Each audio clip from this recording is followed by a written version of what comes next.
So I started the coffee industry when I was really young. So my parents had a coffee shop in the local town, just on the road at Ammanford, and they set it up in 2003. So it was like a coffee house in Delhi, and it was kind of one of the first ones in the area. There was the first espresso machine in Ammanford. South Wales has got this reputation for not much happening, and I can't see why a local ex-mining community like Ammanford can't have something like that, you know? And it's been my passion to try and bring something to the area, but as well as that, give local people who wouldn't have necessarily been given a chance in the past an opportunity to shine and get a bit of confidence. I mean, I was lucky with the National Trust position. I managed to do whatever I wanted, pretty much free reign. You know, I just want to give that to other people, and hopefully that might inspire them to get their own businesses going, do their own thing.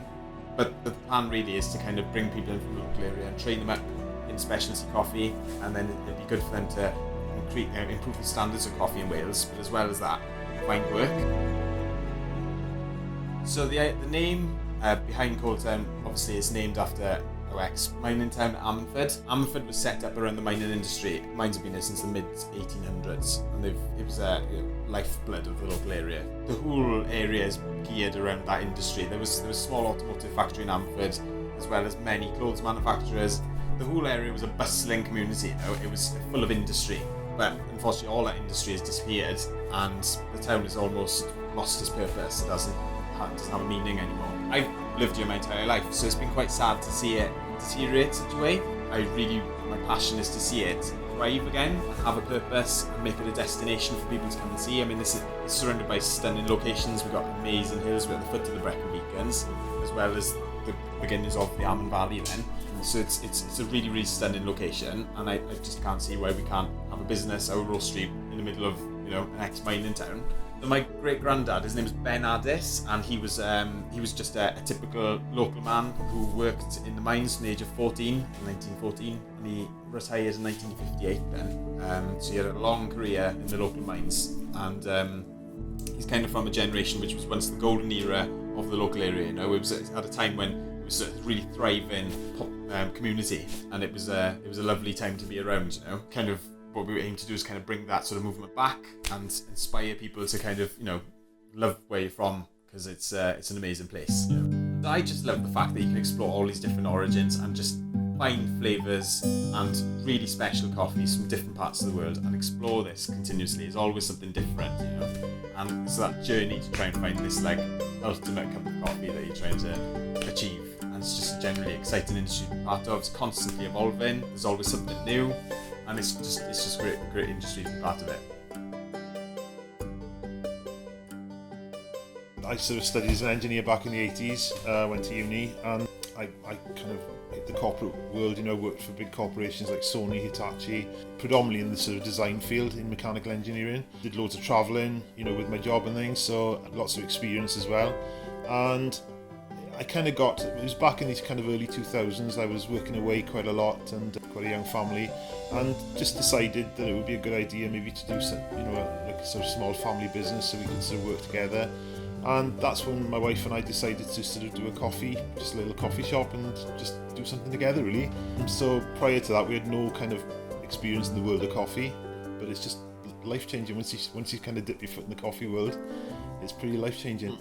We had the coffee shop, but obviously that's a totally different kind of business, and a few years went by and we thought, well, we need to get back into coffee really, and we didn't really want to do the coffee shop thing again. We wanted to have a new experience, so we sort of started looking at it was Scott actually who had the idea of doing like a subscription box kind of coffee business, and we were buying coffee from different coffee roasters around the country at the time, just to kind of dip our foot really into the specialty world. And we started doing that, and the next logical step, I guess, is to start roasting yourself. But obviously there's a lot of investment required in plant and equipment to roast coffee, so being ever the cautious kind of people that we are, we decided to sort of maybe experiment a bit with building a roaster first of all, and to see how the business grew, if there was any interest in the product we were producing, and it kind of grew from there really. We've really outgrown where we are now. We're really strapped for space here. Looking forward to roasting on a bigger machine. It's a vintage machine that we've bought. It's a 75 kilo, and I think the roasting experience is going to be totally different to a kind of modern kind of lightly fabricated kind of structure to a more sort of cast iron rigid kind of structure that we've got in the vintage machine. I think they're also going to be phenomenal, to be honest. That's what everybody's kind of telling me, so I can't wait. And just having the space as well to kind of spread out a bit and get more coffee and roast more coffee.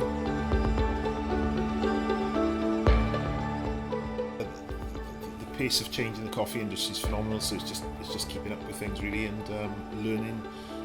Fourth wave is coming along. There's a lot of new technology being developed to sort of that's marrying up with the science, the research that's been done in coffee, and it's so rapidly evolving that it's like computer technology really. You've just got to keep up with it, and you're on a journey. A lot of focus on grinders, just analysing the solubility of coffee. I mean that's just revolutionary really. So just applying that kind of science to brew methods and feeding that back into how we roast coffee as well to get the best out of it. So I think there's lots and lots of work going on in that area at the moment, so it's interesting times. We get the coffees in and we kind of experiment quite a bit with the coffees to sort of get the best sort of solubility from them that we can, and we just work on a palette that we like. There's a team of us here, we kind of know what we like. We kind of focus our attention on developing something that's really tasty and delicious. That's really the aim of it, not trying to keep up with the kind of Joneses in the coffee industry, but kind of making our own mark, if you like, and developing something that's maybe a bit unique to us.